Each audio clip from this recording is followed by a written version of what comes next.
أعوذ بالله من الشيطان الرجيم. بسم الله الرحمن الرحيم. الحمد لله رب العالمين، الصلاة والسلام على رسول الله محمد وعلى آله وصحبه أجمعين. السلام عليكم ورحمة الله وبركاته. Hayırlı günler. Allah subhanahu teala hayırlı turmuşlar nasip etsin. Allah Teala Kur'an-ı Kerim'de Euzu billahi mineşşeytanirracim. İlallahi merci'ukum ve huve ala kulli şeyin kadir. Yani bütünügüzün de kayta turgan ahirgi neticegiz Allah Teala karşında. Allah Teala karşına kelip basacaksınız. Allah Teala'ga aylanıp kaytaşaksınız deganini bilgirdi. Ve huve ala kulli şeyin kadir. O bütün nersege kudreti yeter turgan ulu bir ilahtır. Onlardan başka kudretli, andi kudreti yeterlik derecedeki başka bir ilah yok. Bari tek ulguna. Anda şulay yok ana kim ve izâ esabat musibetun diye gelgen ayette de fezkuruni ayetlerinde de yani inne lillahi ve inne ileyhi raciun. Bütün nerse Allah Teala'nın inne lillahi, bütün nerse Allah Teala'nın güç kudretinde ve inne ileyhi raciun. Bütün nerse de Allah Teala'ga kayta. Allah Teala'nın karşına gelip basa. Bir nerseden de kurtulamıyorsunuz. Ahir neticeniz, ahir balatırgan orununuz Allah Teala. Şulay yok ana Beni İsrail turunda söyleyende de Allah subhanahu teala Beni İsraillerinin vakıgalarını söylegen vakitte de onlar bilişilerdi. Bir nersede yardım etmeyecek. Allah Teala'nın kudreti kim? Yazununla ennehum ileyhi raciun. Onlar anlap bilip durarlar şu mümin Müslümanlar. Allah Teala'ga karşı kaytaşaklarını bileler. Allah Teala karşına gelip basaşaklarını bileler. Ahir neticeniz, ahir orununuz Allah Teala karşıdır. Allah Teala karşında. Allah subhanahu teala karşına basar. Senin köpmegine ömür verilgen bolsa da, yarar yaşadın 80 yıl, yarar 90 bulsun, 100'den de artık bir sirek kişigine yaşay. Biren seren kişigine 100 yıl yaşadın, lakin 100 yıl nerse oldu? Galemler bilen çağıştırganda, dünya bilen çağıştırganda, şu turmuş bilen çağıştırganda, mesela hatta bir cemiyetler bilen çağıştırgandağına da mesela çağıştırılık değil adam balasının ömrü. Qayşanda bolsa senin bir ahirgi neticen bulacak, ahirgi bala turgan vakitin kelip yetecek. Şuna göre bilip tur inne lillahi, bütün nerse Allah Teala'nın kudretinde ve inne ileyhi raciun, bütün nerse Allah Teala karşına kelip basacak. Ve ilallahi merci'ukum. Ana Hud suresinde Allah subhanahu teala aytadi.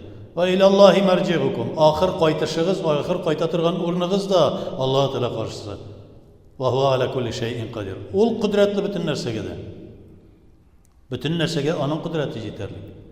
Başka bir kimde mesela ölümünü toktatalmayız, ağrını toktatalmayız, özümüzün zayıflarını toktatalmayız.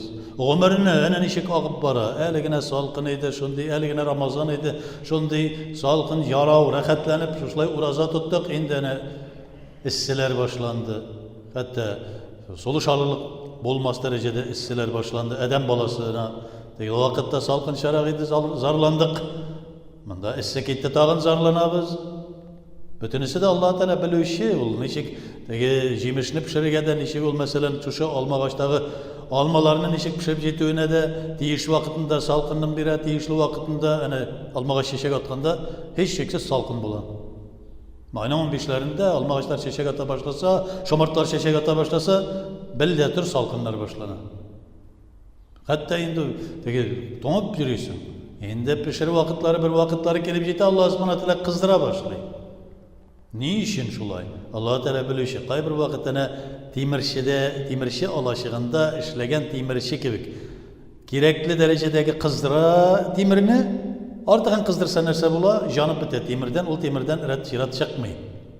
Ondan sonra suğa tıgıp yaki juş kumğa tıgıp suğuta.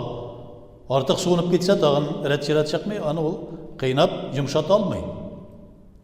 Kızdırılgan, yumuşarlık derecede kızdırılsa, hayırlısı bilen onlardan türlü hatta indi şundi bizeklep aybirler yasay, timirşi. Lakin indi tiyişinçe kızmagan bulsa, yaki artık kızıp gitken bulsa, jangan bulsa, onlardan bir nersede yasay almay. Şulay yokturmuşta da, bilip dururuz, Allah subhanahu teala sizine kızdıra da, türlü musibetler bilen, ağırlıklar bilen sizini rencitedi. Sizni türlüçe suutada. Ana gafletni de bergen Allah subhanahu taala. İmanның kızılığını da bergen. Kayber vakit ihlaslığı şu kadar taşıp gitti dinde. Şol kadar indi evliya sıfatında jüreybiz. Kayber vakit dinge suutup jiber Allah subhanahu taala. Gafletke kiremiz. Hatta indi jalqavlana başlayız. Her bir kişide de bulatırgan narsa o. Mende yok deb aytgan kishi o'zi farishtadir u. Har bir kishida da bugün uyqusi da kela, oshisi da kela, qay bir vaqtda biqqat urazatdasi kela, qay bir kunni urazat turgan niyati bo'lsa da biqqat oshisi kela, yarar, ondan so'ng tutarman deydi. Qay bir vaqt shulay nafillarga turga niyatlangan bo'la, tunni turib bir namozlar o'qiymali, tahajjudlar o'qiymali, turib shol qadaritiga o'qiy, qay bir vaqt so'nib keta, yarar, ertagasin o'qirman, boshqa kunni o'qirman degan shunday bir o'zine fikir kiritdi. Ya'ni Alloh subhanahu taolo ana butun narsani qizdira, suvuta, kuchlantira, quvvatlantira. Bizning turmushimizda shul deydi Alloh taolo aytadi. Men deydigiz bir urluq edigiz. Shu urluqda iskitmel narsa deydi. Nejis bo'lgan. Kiyimga ise namozimiz namoz qabuldan qabul etilmaydi. Tenimizde bo'lsa namozimiz, tahoratimiz tugal bo'lmaydi. Shu nejis. Şol o'rinda namozligimiz bo'lsa, masalan, shulay yo'q, namozimizga kemchilik keltirgan. Shu nejis bo'lgan, iroddan chiqqan urluq. Shunda kichkinakkina narsada, shuning zo'rliq gavda, shuning zo'rliq aql, shuning zo'rliq jon, shuning qadar motor iymon, bezalgan iymon. Ayt nejisdan. Amondan so'ng keri nejisga qaytamiz. Yangidan shunga qaytamiz, Allohning rahmati. Shiribizda shunga ko'ra endi şerefli ol adam balasının tane meyiti. Lakin onun yanında Kur'an okumayız biz. Taharetsiz değiliz. Vafat bulup gitse. Ondan sonra, yuvandan sonra ona yanında oturup Kur'an okuy başlayırız. Ne için? Çünkü taharetsiz gelir. Meyit taharetsiz. Necis değil mi biz o vakitte? Meyit ol çünkü. Şunun gibi. Allah subhanahu taala bizden indi revişte yaratgan, indi motor ettirip şuşunday bir adam balası sıfatına getirgen.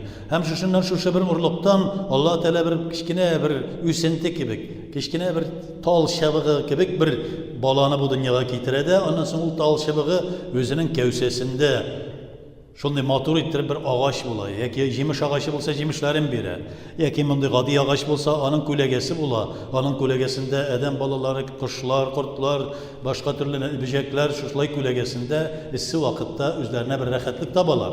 Ya'ni har bir kishining de o'zining foydasi bor deganini bilgirdi.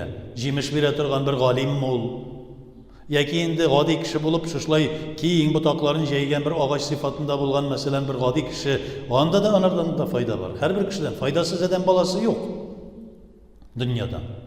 Lakin ondan so'ng bilib turig'iz, akringina sarg'ayasiz dey.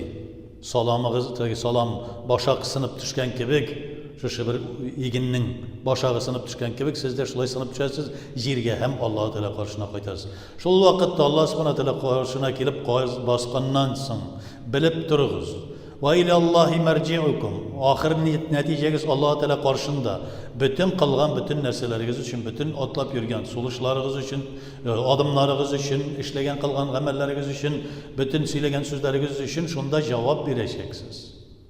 Ne şunun için Allah subhanahu taala peygamberlerini jibergen 124 bin peygamber bitti. 124 bin peygamber her birisi de adam balasın tügel ettirip Allah taala karşısına gelip basqaç uyalmas revişte yüzlerinden nurlar balkıp dururgan revişte gururlanıp basıp dursunlar üçün bulgan yoluna ireteler. 124 bin peygamber. Biz indi özümüzün nadanlığımız bilen, nefs havamızga iyerip, tekebbürlüğümüz bilen, şu kanunlarını, kaidelerini özümüzün nefsimizge buysundurmakçı bulamız. Senden bitsin nişik anladın İslam'ı deyip soramayacaklar. İslam senden nişik yaşadı deyip aytmıyorlar. Sen İslam'da nişik yaşadın. Anladın mı sen? Tügel ettirip yoluna alıp bardın mı deyip sorulacaksın. Kabirde de, kıyamet meydanında da. Benim fikrim şulayıraq deb jüriy almışsın. Men falan yerden işittim, tügen yerden işittim, meni tege iyertip gitti, adaşmagan bulurum deb aytelmişsin. Allah Teala aytdi. Kur'an-ı Kerim'de nik turu yolunu izlemedin?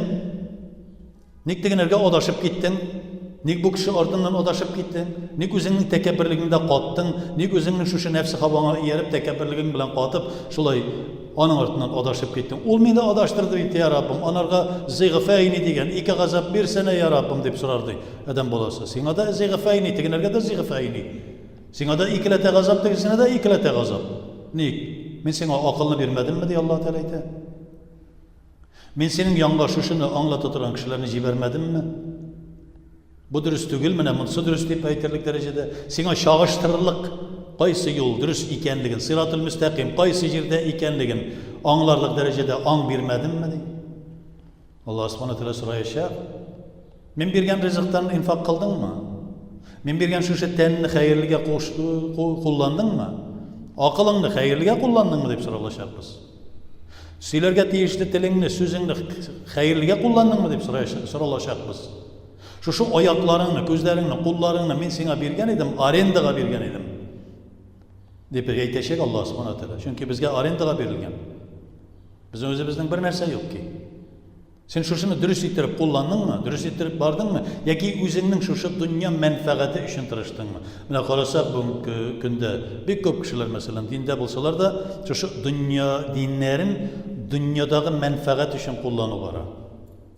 Ниндидер бер группаларга җыелышалар, ниндидер җыелышып шулар башка кешеләр турында гайбәтне сөйләп, башка кеше турында әнә безнеке генә әйбәт, бу башка җирдә дөрес түгел дип әйтүчеләр бар. Мәсәлән, шушнара гына, шушның белән генә бар. Юк, без уммәти Мөхәммәд бердәм булырга тиешбез. Безнең тәнебездә, аякларыбызда да, кулларыбызда да баш бармакта бар, иман бармакта бар, урта бармакта бар, шәнчә бармакта бар. Бактың исә шәнчә бармак бик артык кулланылмый да. Баш бармак кулланыла, иман бармак кулланыла, урта бармаклар кулланыла. Адәм баласына бәлки бердә кирәкмәгән рәвештә, кирәкмәгән җирдә теге чәч тә үсә, сакал да үсә, кайбер вакытта карыйбыз, тәннең кирәкмәгән җирендә дә төкләр, җоннар үсә. Уммәти Мөхәммәд тә шулай. Без бер җәмәгать, Аллаһ Тәгалә каршында бер җәмәгать булып рүҗүк кылачакбыз, Аллаһ Тәгалә каршына басачакбыз. Арабызда бар зәгыйфләре, арабызда бар әнә армиядә кебек, аның бар артиллеристлары бар, аның бар пехотинистлары бар, аның бар төрле теге тыловой работниклары бар, мәсәлән, армиядә кебек. Бездә шулай уммәти Мөхәммәд, без бер бөтен. Шушыны аңламыйча торып, мөэмин мөселманнар берләшә алмаячаклар. Мөэмин мөселманнар Аллаһ Тәгаләгә тиешенчә гыйбадәт тә кыла алмаячаклар. Һәм адашып, саташып, 73 фиркага бөленеп, һаман үзләренең шушы адашу саташуларында булачаклар. Ва илаллаһи марҗиукум. Бөтенегездә Аллаһ Тәгалә каршына кайтачаксыз. Бөтенегездә. Ва хуа аля кулли шайин кадир. Ул бөтен нәрсәгә дә кудрәтле. Бары тик бер генә максатыбыз бар. Аллаһ Тәгалә шушы максатта топланып, шушы максатта берләшеп, шушы максатка бердәм булып бару. Сорала Аллаһ Субханаһу Тәгаләнең динендә Мөхәммәд саллаллаһу алейһи ва саллям шушыны китерә, һәм шушының белән без уммәти Мөхәммәд пәйгамбәр саллаллаһу алейһи ва саллям уммәте шуның белән яшәйбез. Һәрберебезгә дә Аллаһ Субханаһу Тәгалә сиратул мустақимдә булып, я Раббым, адашмый, саташмый синең сөекле тугры кулларың булуыбызны насыйп ит. Киләчәктә җәннәтләрдә дә, әгълә җәннәтләрдә дә синең йөзеңне, дидарыңны күрүебезне насыйп ит. Раббана آتنا في الدنيا حسنة وفي الآخرة حسنة وقنا عذاب النار. الله أكبر.